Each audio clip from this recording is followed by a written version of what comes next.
Graça e paz, amada igreja.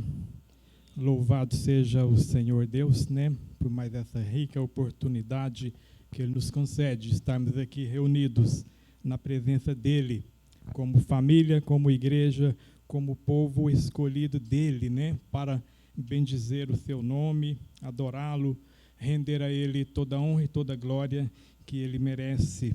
Louvamos a Deus porque Ele tem sido gracioso conosco. A cada dia, a cada manhã, vemos o manifestar de Deus com misericórdia em nossas vidas. Ele nos sustenta com seu amor, com a tua graça e nos permite viver para adorá-lo. Neste momento nós vamos meditar na palavra do nosso Deus. Convido-vos para colocar-se de pé, abrir vossas Bíblias no livro do profeta Jonas, capítulo 1. Livro do profeta Jonas, nós vamos ler o capítulo 1.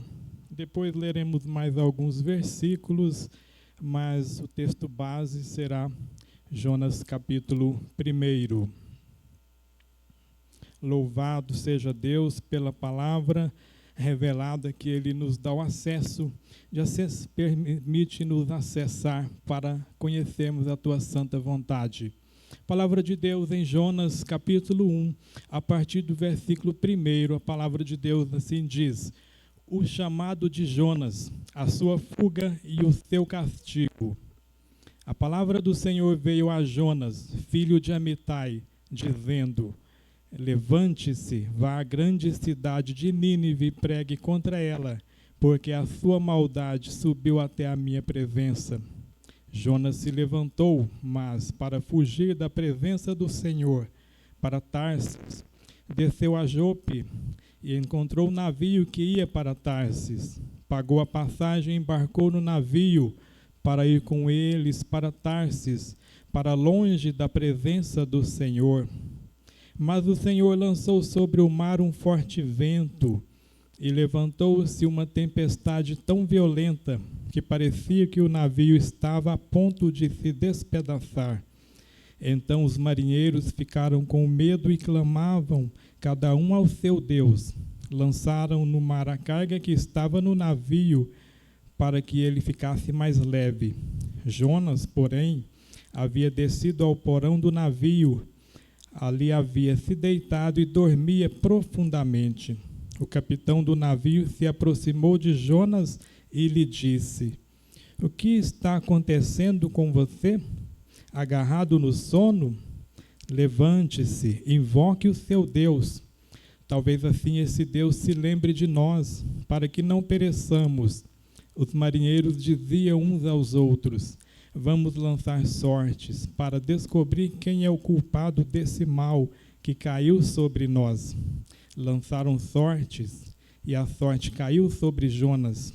Então lhe disseram: agora nos diga, quem é o culpado por este mal que nos aconteceu? Qual é a sua ocupação? De onde você vem? Qual a sua terra? E de que povo você é? Jonas respondeu: eu sou hebreu e temo o Senhor, o Deus do céu, que fez o mar e a terra. Então os homens ficaram com muito medo e lhe perguntaram: o que é isso que você fez? Pois aqueles homens sabiam que Jonas estava fugindo da presença do Senhor, porque ele lhes havia contado. Então lhe perguntaram: o que devemos fazer com você para que o mar se acalme? Disseram isto porque o mar ia se tornando cada vez mais tempestuoso. Jonas respondeu: peguem-me e me lancem no mar, então o mar ficará calmo, porque eu sei que, por minha causa, essa grande tempestade caiu sobre vocês. Em vez disso, os homens remavam, esforçando-se por alcançar a terra, mas não podiam, porque o mar ia se tornando cada vez mais tempestuoso contra eles. Então clamaram ao Senhor e disseram: ah, Senhor, rogamos-te que não nos deixes perecer por causa da vida deste homem, e não faças cair sobre nós este sangue inocente, porque tu, Senhor, fizeste o que foi do teu agrado. Em seguida, os marinheiros pegaram Jonas e o lançaram no mar, e a fúria do mar se acalmou. Então estes homens temeram muito o Senhor, ofereceram sacrifícios ao Senhor e fizeram votos. O Senhor ordenou que um grande peixe engolisse Jonas, e Jonas esteve 3 dias e 3 noites no ventre do peixe. Irmãos, oremos para que Deus nos direcione na tua santa palavra. Pai querido, Deus santo, Deus eterno, Deus soberano, em tua presença nos encontramos neste momento gratos. Pai, tu és maravilhoso conosco, compassivo, nos deste o privilégio de estar aqui agora diante de ti na tua casa, como igreja, como corpo de Cristo, reunidos para te louvar, bendizer, exaltar o teu santo nome, porque somente tu és digno de nossa adoração, de toda honra, toda glória e todo louvor. Encontramos-nos agora diante da tua palavra. Agradecemos pelo privilégio que o Senhor nos concede de ler o teu santo livro, para que nós conheçamos os teus desígnios, a tua vontade para a nossa vida. Abre, Senhor, o nosso coração, a nossa mente. Trabalha através da tua palavra a nossa vida. Apesar das minhas falhas, minha pequenez, as minhas limitações, Pai querido, eu te peço que o teu Santo Espírito venha nos iluminar, que o teu Santo Espírito venha nos fazer entender o que o Senhor quer nos dizer através dessa palavra, o que o Senhor quer nos ensinar através deste texto. Seja o Senhor glorificado, seja o Senhor exaltado através da tua palavra e que nós venhamos ser edificados para melhor te servir, para vivermos para a tua glória. Assim pedimos no nome santo do nosso Redentor Jesus. Amém. Os irmãos podem se assentar. Graças a Deus, queridos irmãos, estamos diante de um texto que é bastante conhecido. Quem não se lembra na sua infância, na escola bíblica, aqueles que foram criados na casa do Senhor, educados no Evangelho, quem não se lembra da história de Jonas, aquele que foi engolido por um grande peixe por desobedecer à ordem do Senhor. Esta história nos fascinava, nos encantava, fazia nossos olhos brilhar, nossos ouvidos desejar ouvi-la cada vez mais. Mas há grandes verdades na história de Jonas que podem ser aplicadas na nossa vida, além de o simples conhecimento de que Jonas foi engolido por um grande peixe. Eu quero deixar como título desta mensagem, Retornando ao propósito do Senhor. Título, Retornando ao propósito do Senhor. O tema central do livro de Jonas, irmãos, é a soberania de Deus sobre todas as coisas e a sua grande compaixão pela vida do profeta Jonas e pela vida dos ninivitas, um povo pagão, um povo ímpio, um povo que não tinha conhecimento do Deus de Israel, não tinha o privilégio, assim como os hebreus, de invocar e adorar o nome santo do Senhor, Criador dos céus e da terra. O livro de Jonas foi chamado por alguns estudiosos como o livro da segunda chance, o evangelho da segunda chance, porque Jonas, como foi ordenado por Deus para pregar, clamar contra Nínive, ele se recusou, ele desobedeceu o chamado do Senhor, mas o texto nos mostra que Deus deu a ele uma segunda chance, Deus deu a ele um recomeço. Jonas foi um dos profetas chamados profetas menores, filho de também um profeta chamado Amitai. Ele era bastante reconhecido em Israel. Jonas era aquele profeta que tinha admiração pelos israelitas, apesar de muitos conhecerem Jonas como o profeta desviado ou o profeta fujão. Mas nós vemos na palavra de Deus que antes desse episódio que acontece no livro de Jonas, Jonas foi um homem temente a Deus, piedoso, cuja vida glorificava o nome do Senhor. Ele viveu no reinado de Jeroboão II, já na divisão do reino de Israel. Jonas, ele vivia no reino do norte, cuja capital era Samaria e era governada pelo rei Jeroboão II. Ele viveu próximo da época do profeta Oséias e também próximo da vida do profeta Amós. E Jonas, como ele era um homem de Deus, um profeta de ofício, aquele que foi levantado para ser o porta-voz de Deus aos homens, o porta-voz da mensagem, dos oráculos, das advertências de Deus para o seu povo, também da direção de Deus para o seu povo. Jonas, ele profetizou que a restauração das fronteiras de Israel seriam restituídas. Nós podemos conferir isso no livro de 2 Reis, no capítulo 14, no verso 25, quando a palavra de Deus diz, 2 Reis 14, 25, restabeleceu os limites de Israel, desde a entrada de Amate até o mar de Arabá, segundo a palavra do Senhor, Deus de Israel, anunciada por meio de seu povo Jonas, filho de Amitai, o profeta, que era de Gate-Ofé.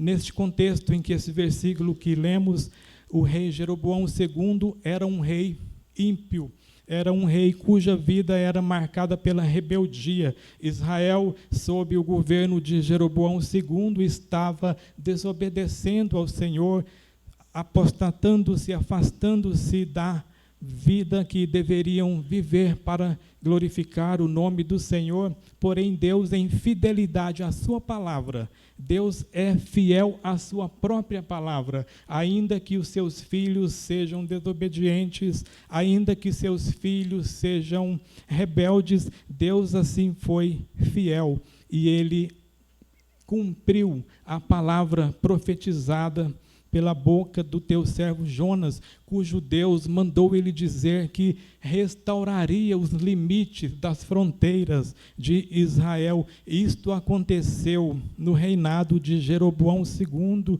provando que Deus não é limitado à condição, à circunstância em que os seus filhos vivem. Deus ele não aprova a vida de rebeldia que seus filhos vivem, mas mesmo assim ele ainda é fiel à sua palavra e cumpre as profecias cujos filhos são advertidos e as profecias são cumpridas pelos profetas que Deus levanta. Neste contexto, nós sabemos, na antiga aliança, Deus falava ao seu povo através dos profetas.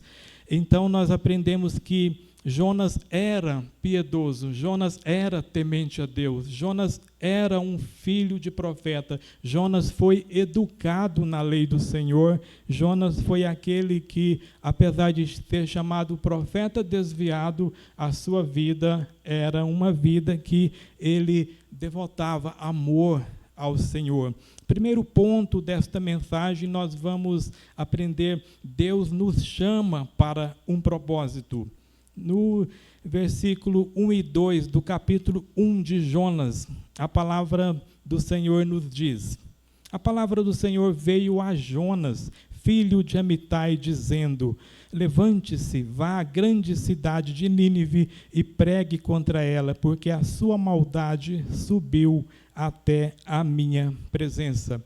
Vemos aqui uma ordem expressa, clara, objetiva, que Deus dá ao seu servo Jonas, para ele levantar-se, dispor-se e ir até a grande cidade de Nínive. Nínive, neste contexto, era uma grande cidade, a maior cidade do mundo, com 120 mil habitantes. Era a cidade que era capital do Império Assírio, capital da Assíria, e a história nos diz que Nínive, os assírios, eram uma grande potência e eram conhecidos por sua crueldade, por sua força esplêndida nas guerras. Era um grande exército, era uma máquina de guerra.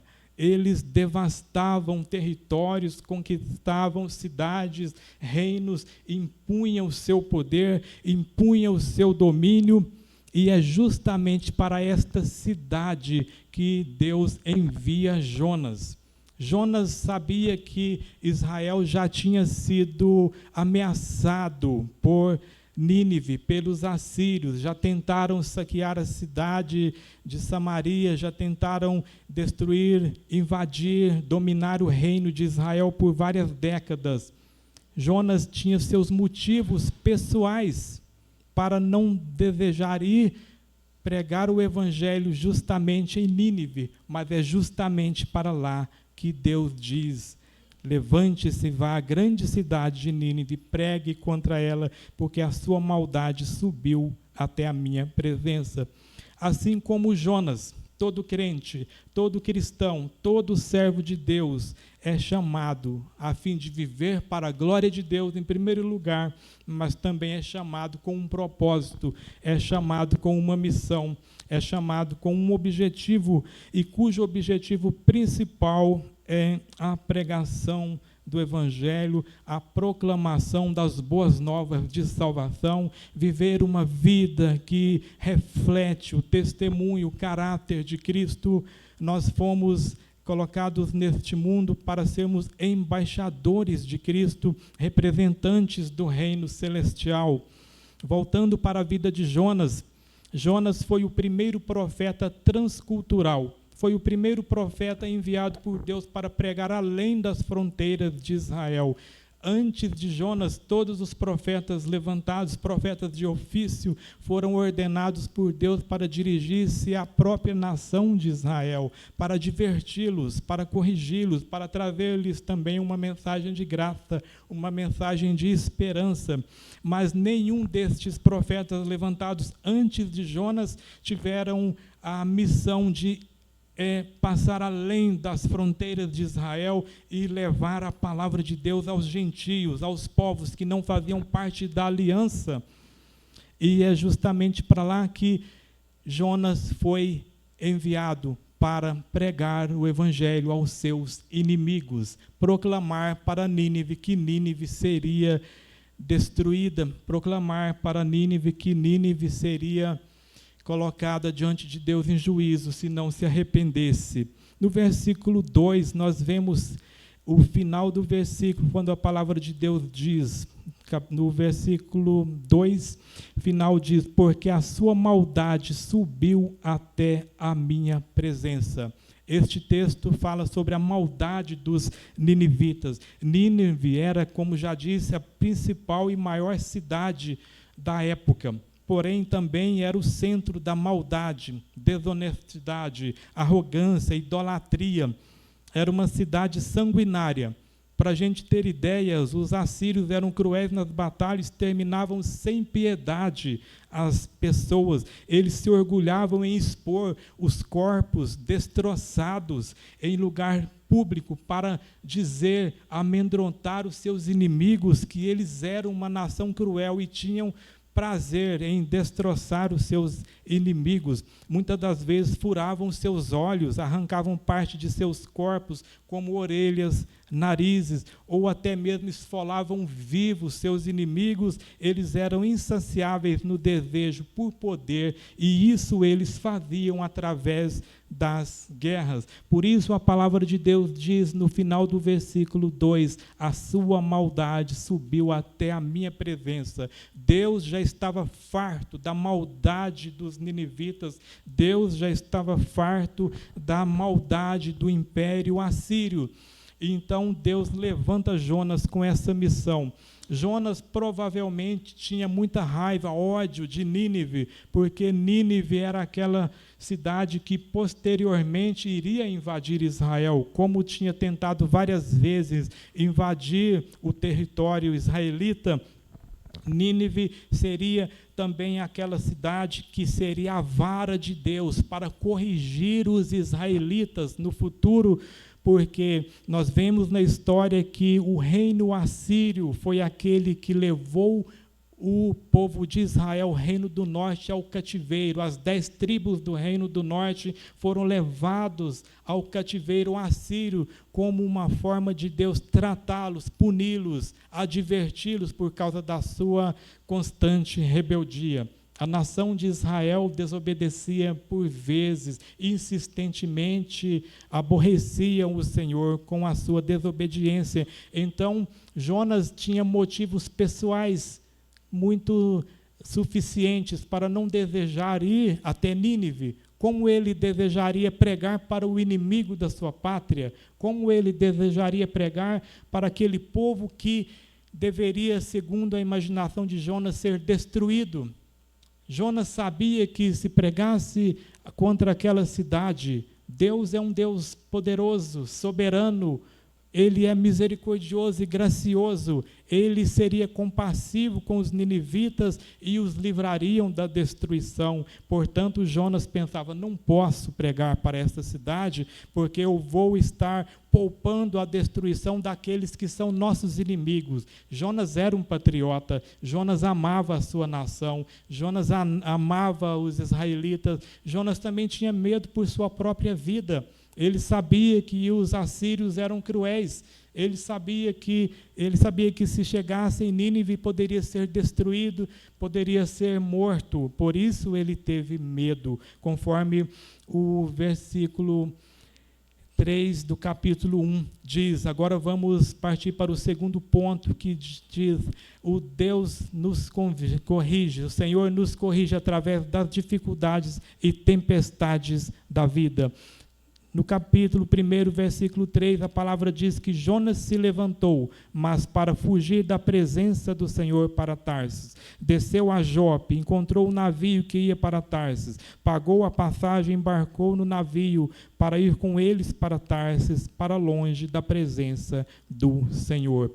Jonas temeu diante desta missão. Jonas estremeceu no seu íntimo e ele pensou, tenho que fugir, não posso pregar para este povo.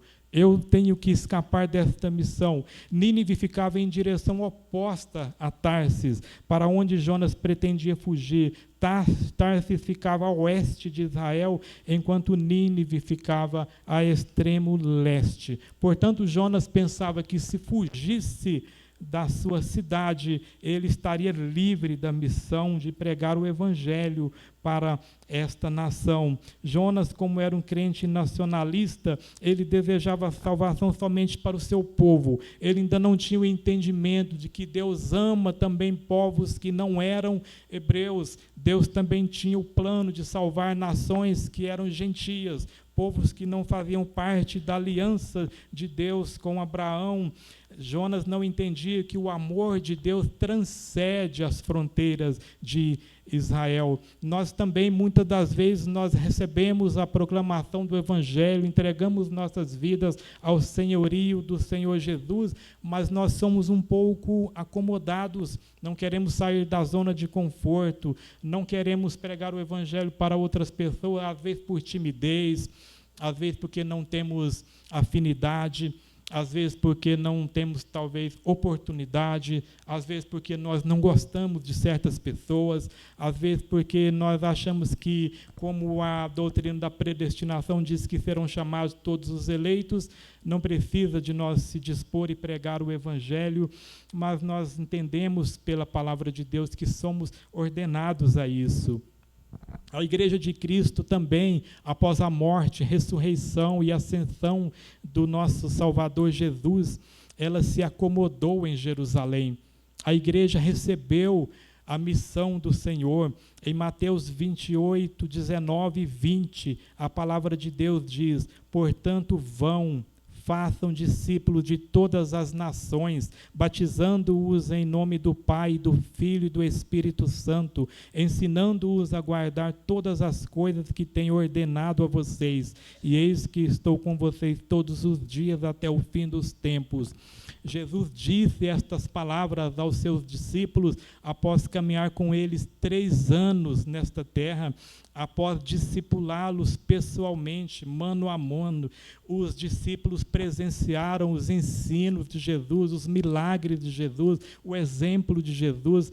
os discípulos viram o amor de Jesus pelas pessoas, então Jesus os comissiona com essa missão para pregar o Evangelho. Vemos também em Atos 1, no versículo 8, o Senhor Jesus também diz: mas vocês receberão poder ao descer sobre vocês o Espírito Santo, e serão minhas testemunhas, tanto em Jerusalém como em toda a Judeia e Samaria e até os confins da terra. Note, queridos irmãos, que em Atos o Senhor Jesus deixa claro que a igreja seria testemunhas em Jerusalém, Judeia e Samaria. Samaria era considerada pelos judeus a pior espécie de gente que existia, porque os samaritanos foram mestiços, misturaram com outros povos não judeus após o retorno do exílio. Então houve uma miscigenação e os samaritanos tinham alguns costumes diferentes dos costumes hebraicos, e os judeus os consideravam como a pior classe de gente. Tanto é que no Evangelho vemos que quando Jesus conversou com uma samaritana, os discípulos ficaram admirados dele conversar com uma mulher samaritana. Mas é justamente também para este povo que Jesus mandou os discípulos pregar o Evangelho, e continua também até os confins da terra. Então, em Mateus 28, Jesus comissiona a igreja com o ide. É imperativo, é uma ordem. Vocês devem ir, vocês precisam proclamar o Evangelho, não podem guardar este tesouro com vocês, não podem reter esta bênção somente com vocês, não podem reter as boas novas de paz e de salvação somente com sua vida. Proclamem a outras pessoas. Em Atos 1 e 8, o Senhor Jesus diz que eles seriam capacitados com o poder do Espírito Santo para serem testemunhas. Mas a realidade que nós vemos acontecer é diferente. Já no livro de Atos, no capítulo 8, versículo 1 e versículo 4, a palavra de Deus nos diz como estava a situação da igreja após receber a comissão, o ide, para pregar o Evangelho. Atos 8, capítulo 8, versículo 1. E Saulo consentia na morte de Estevão. Naquele dia teve início uma grande perseguição contra a igreja em Jerusalém. Todos, exceto os apóstolos, foram dispersos pelas regiões da Judeia e da Samaria. Versículo 4. Enquanto isso, os que foram dispersos iam por toda parte pregando a palavra. Note, queridos irmãos, que quando Paulo já estava presenciando a morte do primeiro mártir, o diácono Estevão, naquele dia, Deus levantou, Deus permitiu, Deus usou esta forma, esses meios secundários, uma grande perseguição contra a igreja de Jerusalém. A igreja estava como se fosse acomodada, não queria sair da sua zona de conforto, não queria sair do seu estado de bem-estar. Então foi necessário Deus levantar uma grande perseguição, e a palavra diz que todos, exceto os apóstolos, foram dispersos pelas regiões da Judeia e da Samaria. Mas o versículo 4 conclui dizendo que após a perseguição, após a tempestade, após o conflito, após a guerra que enfrentaram, a perseguição contra o Evangelho, diz, enquanto isso, os que foram dispersos iam por toda parte pregando a palavra de Deus. Perceba, queridos irmãos, que nós somos muito parecidos com Jonas. A igreja primitiva foi parecida com Jonas na questão de não sair das fronteiras de Israel para pregar o Evangelho. A igreja se acomodou com a mensagem de salvação, de restauração e libertação para si mesma, não quis compartilhar esta mensagem com outros povos, com outras pessoas. Foi necessário Deus levantar uma perseguição, sacudir, chacoalhar, alertar a sua igreja para cumprir o seu propósito. Então, após isso, eles foram por toda parte pregando a palavra, testemunhando do Senhor Jesus, mesmo sendo instruídos, capacitados por Jesus, capacitados com o poder do Espírito Santo, a igreja somente avançou no plano da redenção, no que diz proclamar o Evangelho, com o auxílio de uma perseguição. Então aí começou a pregação transcultural do Evangelho. Vemos também que após estes episódios, Deus levanta Saulo de Tarso, converte-o, transforma-o, que será Paulo o apóstolo, que será o grande servo de Deus usado para proclamar o Evangelho para o mundo gentio da sua época. Então, queridos irmãos, somos parecidos com Jonas no que diz proclamar o Evangelho, no que diz anunciar as boas novas. Muitas das vezes nós queremos o Evangelho somente para nossas vidas e não sentimos a necessidade, não somos sensíveis às pessoas que estão sofrendo ao nosso lado, cada pessoa, cada vida que faz parte da nossa história, cada pessoa que se aproxima de nós com sua vida espedaçada, com a sua vida destruída, com a sua vida marcada pelas mazelas do pecado. Esta pessoa é um campo missionário, esta pessoa é uma alma sedenta por Cristo, esta pessoa é uma alma que clama pelo Evangelho. Precisamos orar para que Deus nos dê um coração sensível, para que venhamos atender o ID do Senhor Jesus e pregar o Evangelho, lembrando que Deus é um Deus missionário. Ele enviou seu próprio Filho Jesus em missão de resgate ao pecador, e nós fomos alvos desta missão. Nós fomos alcançados por Cristo Jesus, nós fomos alcançados pelas boas novas de paz, porque o Senhor Deus quis, por amor, por livre e espontânea vontade, enviar o seu Filho como missionário, como redentor, salvador de nossas vidas, e nós devemos também seguir o seu exemplo, proclamando o Evangelho para outras pessoas. Jonas não queria ser um missionário transcultural. Jonas desejava ver Nínive prostrada diante de Deus, mas pelo juízo, por punição, por destruição. Mas os planos de Deus eram outros. Deus queria Nínive prostrada diante da sua face pela graça, em arrependimento, em conversão. Muitas das vezes também nós não desejamos boas novas de paz para os nossos inimigos, assim como Nínive era inimiga do povo hebreu, dos israelitas, representava um perigo para Jonas. Muitas das vezes também nós tememos evangelizar aqueles a quem nós temos medo.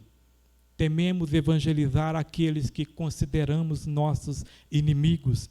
Jonas tentou fugir do propósito de Deus. Ele preferiu ser jogado no mar ao invés de obedecer ao chamado do Senhor. Nós lutamos dentro do nosso coração. Há um conflito interno dentro de nós sobre obedecer à voz de Deus ou obedecer à nossa vontade, sobre cumprir o propósito de Deus para a nossa vida ou cumprir os nossos próprios desejos. Assim como Adão e Eva, no jardim, após o pecado, se esconderam de Deus, a raça humana segue se escondendo de Deus. Os profetas, os filhos de Deus, a igreja, os servos do Senhor, muitas das vezes tentam se esconder de Deus.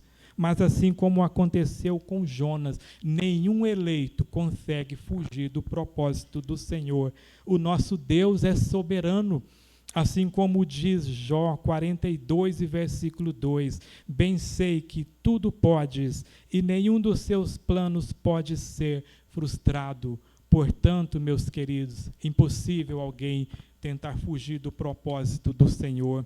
Impossível alguém tentar fugir da soberania de Deus. Em Salmo 139, do versículo 7 ao versículo 10, a palavra de Deus nos diz: para onde me ausentarei do teu espírito? Para onde fugirei da tua face? Se subo aos céus, lá estás. Se faço a minha cama no mais profundo abismo, lá estás também. Se tomo as asas da alvorada e me detenho nos confins dos mares, ainda ali a tua mão me guiará e a tua mão direita me sustentará. Portanto, queridos irmãos, é impossível alguém fugir de Deus. Jonas achava que podia fugir geograficamente de sua cidade, fugir geograficamente de Nínive, mas ele não entendia que ele não conseguiria de forma alguma se esconder da face do Senhor. Deus é transcendente, a sua presença transcende todas as barreiras deste mundo. Ele está nos céus, na terra, em nosso coração, está aqui no Brasil, em todos os outros países. Deus está em toda parte do universo, a sua presença permeia toda a criação, a tua presença transcende em todo o universo. Você já se perguntou se a sua vida está no centro da vontade de Deus?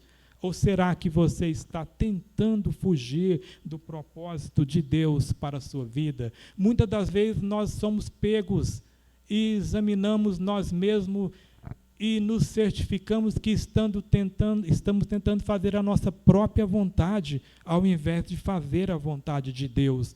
No livro de Jonas, tudo obedece a Deus. O Senhor cria tempestade para afligir o mar, para afligir a embarcação que Jonas estava. O Senhor, ele toca no coração dos marinheiros, e estes marinheiros temem ao Senhor. Estes marinheiros reconhecem a soberania de Deus. Deus ordena um grande peixe para engolir Jonas, e o peixe obedece à voz do Senhor. E Deus também acalma o mar, acalma a tempestade após Jonas ser jogado no mar e ser engolido por um peixe. Logo após, vamos ver também que Deus cria uma planta para fazer sombra sobre Jonas. A planta obedece. Deus também depois envia um verme para destruir a planta, e o verme obedece. Nesta história, por incrível que pareça, somente Jonas desobedece ao Senhor. Aquele que conhecia o Deus de Israel, Criador dos céus, da terra e do mar, deliberadamente, voluntariamente escolhe desobedecer ao Senhor.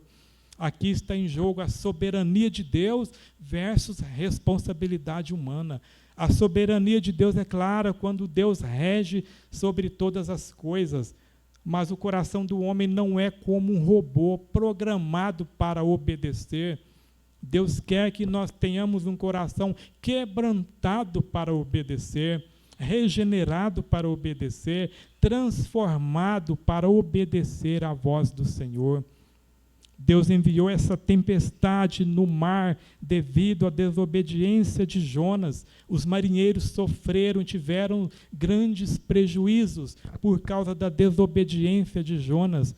Quantas vezes há alguns cristãos, por serem desobedientes ao Senhor, também, ao invés de serem bênçãos, alívio, paz para as pessoas, não se tornam problemas, não causam problemas, não são geradores de conflitos, quando somos chamados para sermos pacificadores.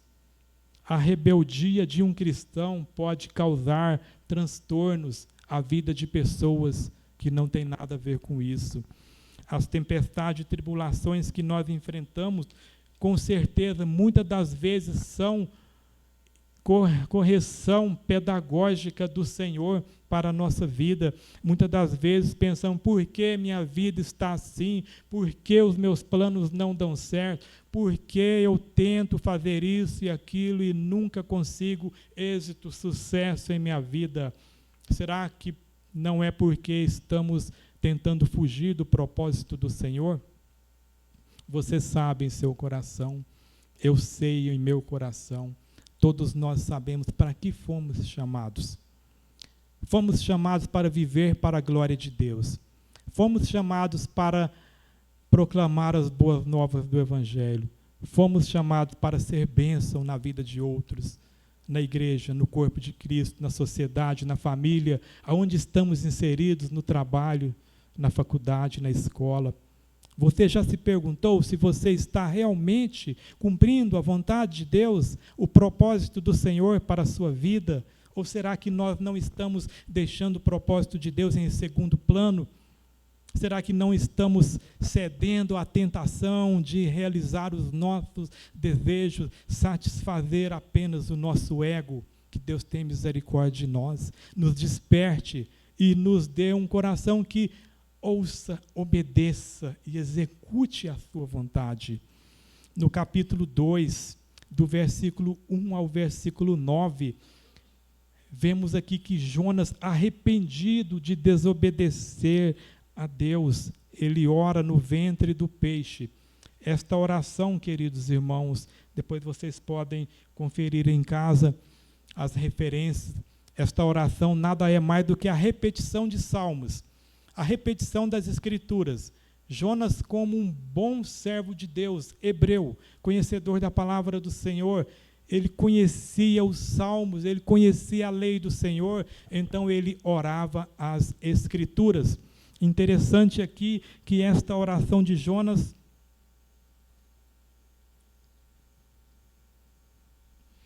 mesmo Jonas estando já no ventre do peixe, afligido, no escuro, talvez, sendo acometido por ácido, vermes, ninguém sabe como era o interior deste peixe, mas ele caiu em si, se arrependeu e ele orou ao Senhor. O curioso é que a sua oração não foi uma oração espontânea, original de si mesmo, aquela criada do seu próprio coração. Ele recitou os salmos, ele orou as escrituras. Isso nos motiva a orar a palavra de Deus. Quantas das vezes nós não temos palavras para orar? Quantas das vezes o nosso coração está aflito, afligido pelas mazelas do pecado, pelas tribulações desta vida? Quantas das vezes nós estamos tristes, abatidos, a ponto de não termos palavras para orar? Jonas nos incentiva a abrir a Bíblia, ler os salmos, orar as escrituras, repetir as escrituras, porque as orações bíblicas são orações que centralizam Deus.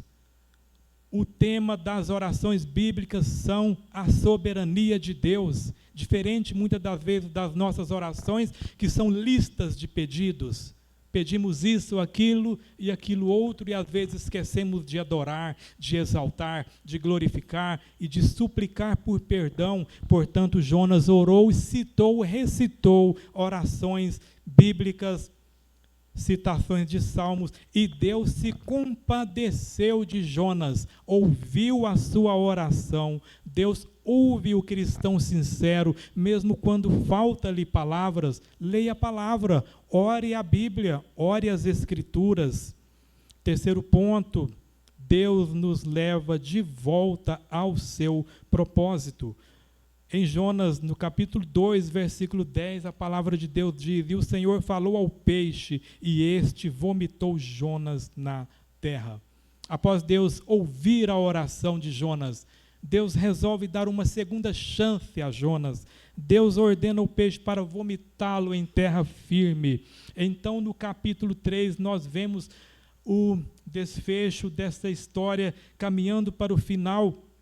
Então, no versículo 1 do capítulo 3, a palavra do Senhor veio Jonas pela segunda vez, já que ele tinha rejeitado a primeira ordem. Levante-se, vá à grande cidade de Nínive e pregue contra ela a mensagem que eu lhe darei.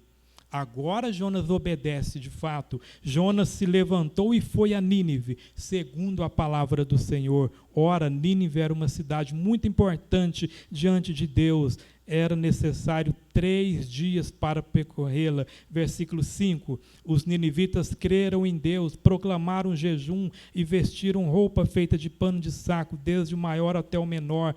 Verso 6, quando essa notícia chegou ao rei de Nínive, ele se levantou do seu trono, tirou os trajes reais, cobriu-se de pano de saco e sentou-se sobre cinzas, e mandou proclamar e divulgar em Nínive o seguinte: por mandato do rei e dos seus nobres, ninguém, nem mesmo os animais, bois e ovelhas, podem comer coisa alguma, não lhes dei pasto, nem deixem que bebam água. Todos devem ser cobertos de pano de saco, tanto as pessoas como os animais. Então clamarão fortemente a Deus e se converterão cada um do seu mau caminho e da violência que há nas suas mãos. Quem sabe, talvez Deus se volte e mude de ideia, e então se afaste do furor da sua ira. Versículo 10, a resposta de Deus após a pregação de Jonas e a oração dos ninivitas que responderam em arrependimento. Deus viu o que fizeram, como se converteram do seu mau caminho,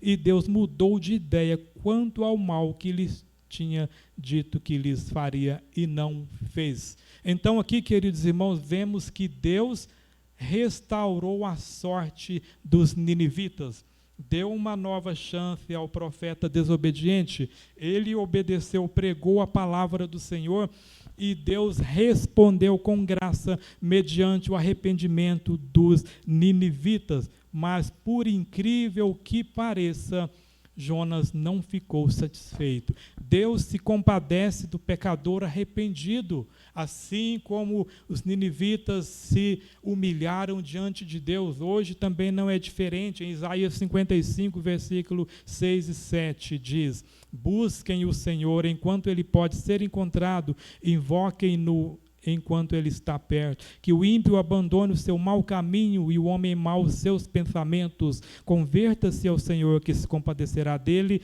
e volte-se para o nosso Deus, porque é rico em perdoar. Portanto, aqui há um convite de um Deus soberano, gracioso, amoroso, convidando o pecador a se arrepender, a abandonar o seu mau caminho. Portanto, em Cristo, o seu passado, o meu passado não nos define. O que fizemos, as atrocidades, pecados que cometemos, desobediências diante de Deus, isso não nos define. Após o perdão e graça do Senhor em Cristo, somos novas criaturas. Deus graciosamente, Ele perdoa. Não há pecado que Ele não perdoe em um coração realmente arrependido. Já no capítulo 4 de Jonas, do versículo 1 ao versículo 3, nós vemos que Jonas se irritou diante do arrependimento dos ninivitas. A pregação de Jonas surtiu efeito 100% positivo. Toda Nínive se converteu, do rei até o mais pequeno servo, soldados, crianças, velhos. Todos se prostraram diante de Deus em jejum, em arrependimento, mas isso não alegrou Jonas. Jonas pensou, ele disse no capítulo 4, versículo 1, mas Jonas ficou muito aborrecido e com raiva. Ele orou ao Senhor e disse: Senhor, não foi isso que eu disse, estando ainda na minha terra? Por que me adiantei, fugindo para Tarsis? Pois sabia que tu és Deus, bondoso e compassivo, tardio em irar-se e grande em misericórdia, que mudas de ideia quanto ao mal que anunciaste. Agora, Senhor, peço que me tires a vida, porque para mim é melhor morrer do que viver. Ao invés de Jonas se alegrar com a conversão de 120 mil pecadores, a palavra de Deus, Senhor Jesus, diz que há festa no céu quando um pecador se arrepende. E Jonas não se alegrou por 120 mil pessoas que se curvaram diante de Deus em arrependimento, diante da mensagem do profeta.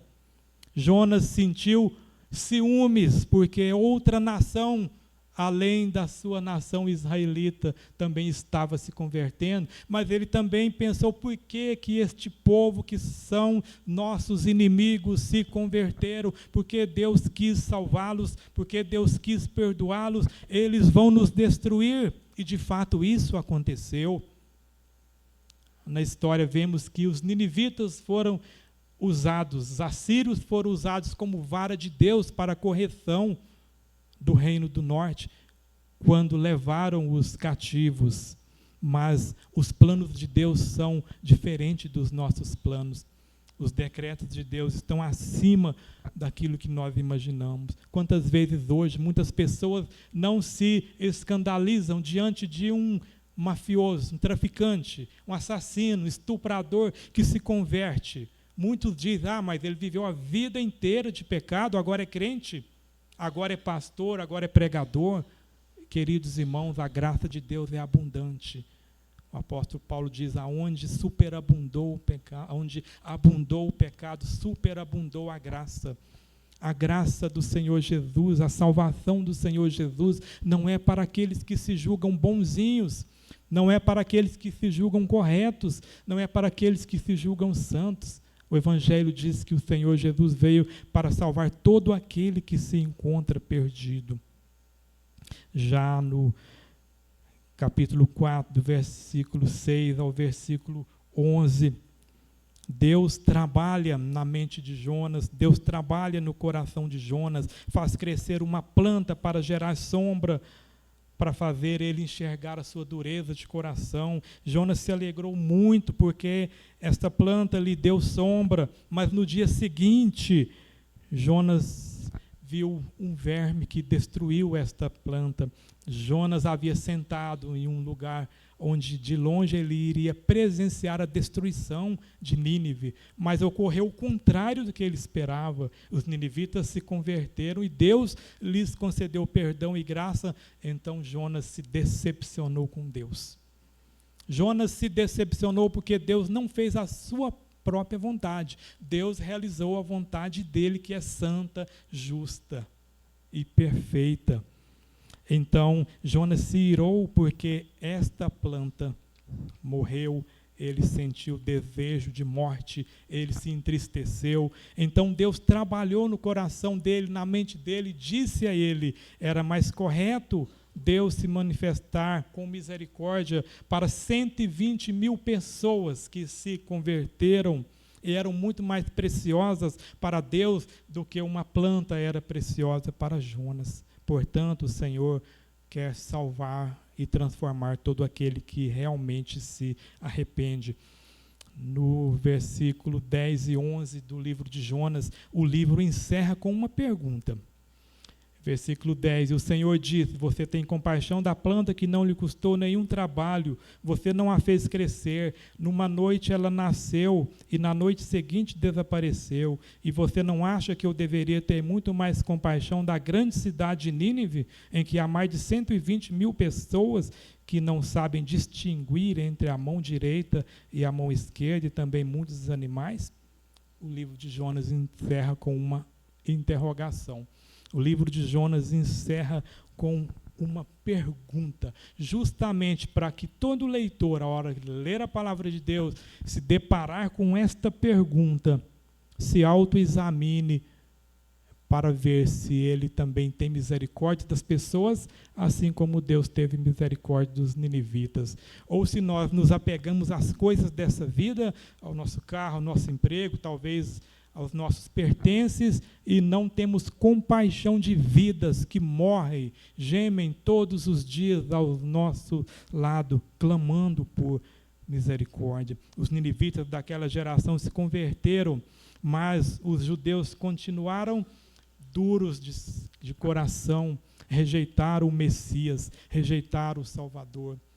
Como toda mensagem, como toda a Bíblia, como toda a Escritura aponta para Cristo, para o Redentor de nossas almas, em Mateus 12, versículo 39 ao versículo 41, a palavra de Deus diz, Mateus 12, 39 a 41.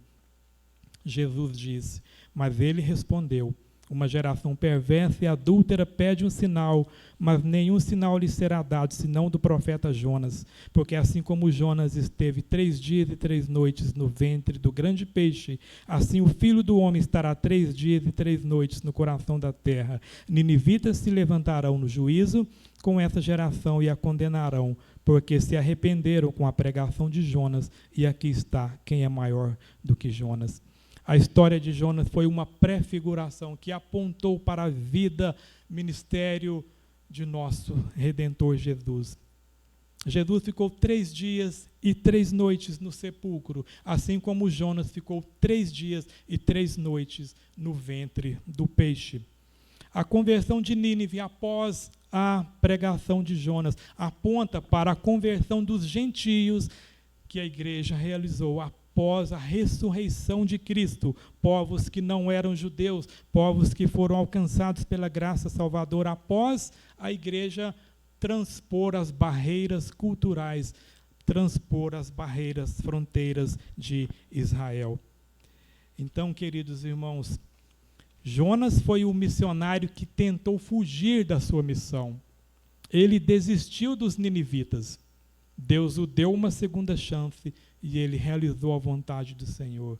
Jesus foi o missionário perfeito. Ele cumpriu fielmente o plano redentor.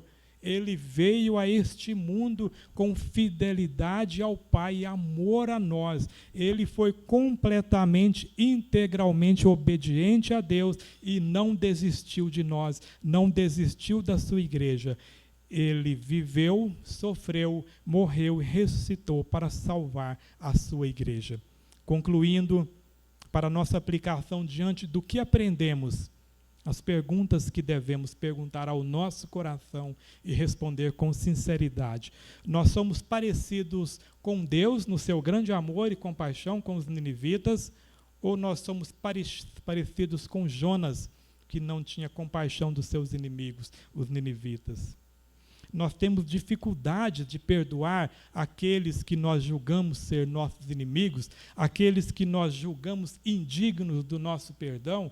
Nós temos coragem e amor para evangelizá-los, proclamar as boas novas de salvação a eles. Portanto, que Deus tenha misericórdia de nós, nos dê um coração quebrantado, obediente, para ouvir a sua voz, atender o seu chamado, que Ele nos dê sensibilidade e amor para as almas perdidas que sucumbem, que morrem ao nosso redor, no nosso contexto, onde vivemos, onde trabalhamos, para que possamos ser instrumentos da graça de Deus na proclamação do Evangelho. Desta forma, nós estamos participando juntamente com Deus no plano da redenção. E quão maravilhoso será quando chegarmos no céu e virmos as almas que foram alcançadas pela graça salvadora, mas que nós também fomos, pela graça do Senhor, instrumentos usados na evangelização dessas vidas. Assim como Deus é amoroso e compassivo com todos que se arrependem, que nós também venhamos amar de forma incondicional nossos amigos, parentes, inimigos, todos que precisam da graça salvadora. Convido os irmãos para colocar-se de pé, para que oremos. Convido a equipe de louvor para que após a oração venhamos adorar o Senhor. Vamos orar para que Deus tenha graça de nós, tenha misericórdia de nós e com sua graça nos capacite para obedecer a Tua palavra. Pai querido, Deus santo, Deus eterno, em nome de Jesus, o Teu Filho, nosso bendito Salvador, agradecemos pela Tua palavra que nos corrige, nos exorta, que nos confronta, nos mostra quem somos, nos mostra o quanto estamos distantes do Teu propósito, da Tua vontade, mas o Senhor, com graça, nos alcança, nos redime, nos libertou, assim como o Senhor trabalhou na vida de Jonas, deu a ele um coração capaz de obedecer, atender ao chamado do Senhor. Ó meu Pai, trabalhe em nós também, tira de nós o orgulho, a vaidade, nos dê amor, compaixão para com as pessoas à nossa volta, que venhamos amar incondicionalmente parentes, amigos, até mesmo os inimigos, que venhamos ser canal da Tua graça, instrumentos do Teu amor, instrumentos, Senhor, da Tua misericórdia, que nós venhamos ser bênção na vida de pessoas, que não venhamos ser aquele que causa problema, como Jonas causou na embarcação, mas que a nossa vida venha ser um bálsamo para as pessoas que estão sedentas para ouvir o Evangelho. Nos use com graça. Aqueles que ainda não decidiram por Ti, Senhor, aqueles que o seu coração ainda não se entregou completamente ao Teu senhorio, eu oro nesta noite, que o Senhor venha, trabalhe nestes corações, dê a eles, meu Pai, a consciência do pecado e da necessidade urgente de um Salvador, que venham se prostrar diante do senhorio de nosso bendito Salvador Jesus. Pai querido, nos dê cada dia um coração apaixonado por almas, um coração que deseja pregar o Evangelho, uma pregação que ama o campo missionário. Este campo é o coração de cada pecador que precisa ouvir a Tua voz. Nos usa com graça, com sabedoria e com intrepidez, ousadia do Teu Santo Espírito, para que venhamos ser usados para a salvação de vidas. Abençoe Tua igreja, cada família, cada coração aqui. Quebrante-nos e nos dê Tua graça.